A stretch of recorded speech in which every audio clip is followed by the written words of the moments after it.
အခုဆိုရင်ပြီးတော့ပါပြီ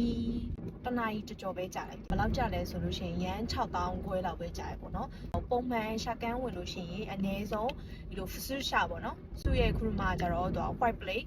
ဖဆူရှာလို့ခေါ်တယ်သူကအဲ့လို white plate ဆိုလို့ရှိရင်ပုံမှန်ဆိုရင်9000ကျော်ရန်9000ကျော်လောက်ကြာရပေါ့နော်ဒါ basic အခြေခံစစ်တဲ့ဟာက9000ကျော်ကြာတယ်အဲ့ဒါမှစုကဟို white coat ကန်ပေါ့နော်ဒီဟို engine C တို့ဘာတို့ engine filter တို့အဲ့ဟာတွေလဲလိုက်တဲ့အတွက်ကြောင့်6000 4000လောက်ကြာသွားတယ်ပေါ့နော်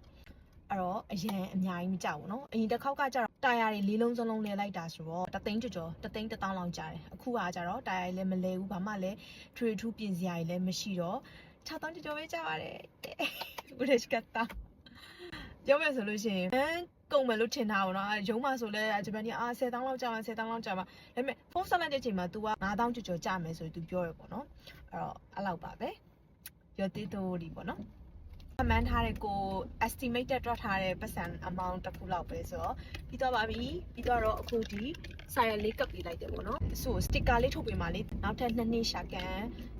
ဘယ်တော့အထီဆိုတဲ့ဟာလေးကိုဒီကားမှာကပ်ရမယ်အဲ့တော့မှဆိုကဒီကားကိုဒီလမ်းမပေါ်မှာအေးစီနဲ့မောင်းလိုက်ရဒီကားစစ်ပြီးသွားပါပြီဆိုတော့